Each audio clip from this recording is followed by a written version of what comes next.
શેરબજાર નવી ઊંચાઈએ સેન્સેક્સ 74,000ની સપાટીને પાર પહોંચ્યો છે અને નિફ્ટી 22,500ની સપાટીની નજીક પહોંચી ગયો છે. તો માર્કેટ એક્સપર્ટ હજુ હકારાત્મક સંકેત આમાં જોઈ રહ્યા છે. માર્ચના અંત સુધીમાં નિફ્ટી હજુ પણ વધી શકે છે.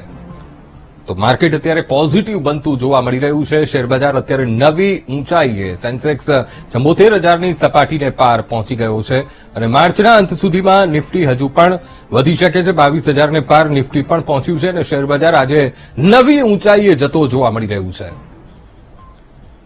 તો market expert Viral Mehta phone line પર જોડાઈ ગયા છે. વિરલભાઈ, શેરબજાર અત્યારે નવી ઊંચાઈએ જોવા મળી રહ્યું છે. પહેલા માર્કેટ નીચું હતું થોડાક દિવસ અને હવે અત્યારે માર્કેટ ફરી એકવાર તેણે તેની રફતાર પકડી હોય એવું જોવા મળી રહ્યું છે. સેન્સેક્સ 74,000ની સપાટીને પાર પહોંચ્યો છે અને નિફ્ટી પણ 22,500ની સપાટીની નજીક પહોંચી ગયો છે. કેવું માર્કેટ અત્યારે વિરલભાઈ? જી સર, આપણે માર્કેટ જોવા જઈએ ને તો અત્યારે ખાસ કરીને જે ઉછાળો જોવા મળે છે એ ફ્રન્ટ લાઈનનો જોવા મળે છે.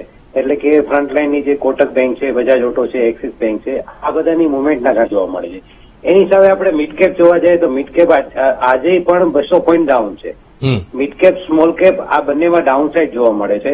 કારણ કે already mid cap small cap નીચેથી ઘણું બધું વધી ગયું હતું. એના કારણે મિડ કેપ સ્મોલ કેપમાં પ્રોફિટ બુકિંગ દેખાય છે. સામે જે પ્રાઇવેટ બેંક અને જે લાર્જ કેપ છે એ હવે મુવમેન્ટમાં આવ્યા છે. એનો ઉછાળો ખાસ કરીને નિફ્ટી તો જયારે 116 પોઈન્ટ જ વધી છે, એની સામે બેંક નિફ્ટી જોવા જાય તો 450 પોઈન્ટ વધેલી છે.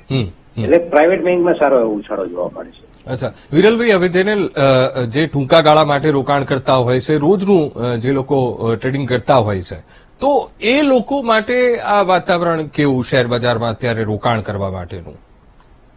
જે દર્શકો ટૂંકા ગાળા માટે ખાસ ઇન્વેસ્ટમેન્ટ કરે છે એમને મારી એક ખાસ સલાહ છે કે લાર્જ કેપમાં ઇન્વેસ્ટમેન્ટ કરવું જોઈએ. અત્યારે ઇન્ટ્રાડે કે વીકલી માટે જે લોકો ખાસ કરે છે એમણે લાર્જ કેપમાં ફ્રન્ટ લાઈનમાં ઇન્વેસ્ટમેન્ટ કરવું જોઈએ. સ્મોલ કેપ અને મિડ કેપમાંથી એક્ઝિટ લેવું જોઈએ, કારણ કે એ ધીરે ધીરે ઓવરવેલ્યુ થતું જાય છે.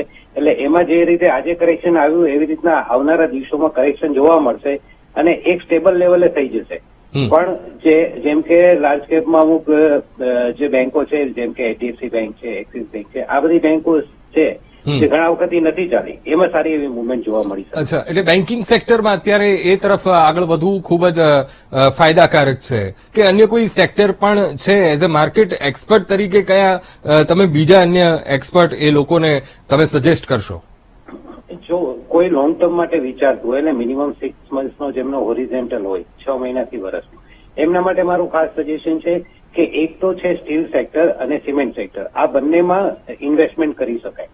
સ્ટીલ સેક્ટરમાં જે ફ્રન્ટલાઇનના જે છે ટાટા સ્ટીલ છે, સ્ટીલ ઓથોરિટી છે, આ બધા શેર એવા છે કે જેમાં એક મુવમેન્ટ આવી શકે એમ છે. સેમ સિમેન્ટ સેક્ટરમાં પણ ઘણા બધા શેર છે કે જેમાં મુવમેન્ટ આવી શકે. આ બે સેક્ટર અત્યારની દ્રષ્ટિએ ઘણા સારા લાગે છે, કારણ કે એમાં બાઉન્સ હજી બાકી છે. એટલા માટે જે મેં સેક્ટર કીધા કે સ્ક્રિપ્ટ કઈ વાત કરી હોય તો એમાં બની શકે કે મારા ક્લાયન્ટનું કે મારા તરફથી સજેશન દ્વારા કોઈનું હોલ્ડિંગ હોઈ શકે. બિલકુલ વિરલભાઈ, આપ અમારી સાથે જોડાયા, વાતચીત કરી એ બદલ આપનો ખૂબ ખૂબ આભાર.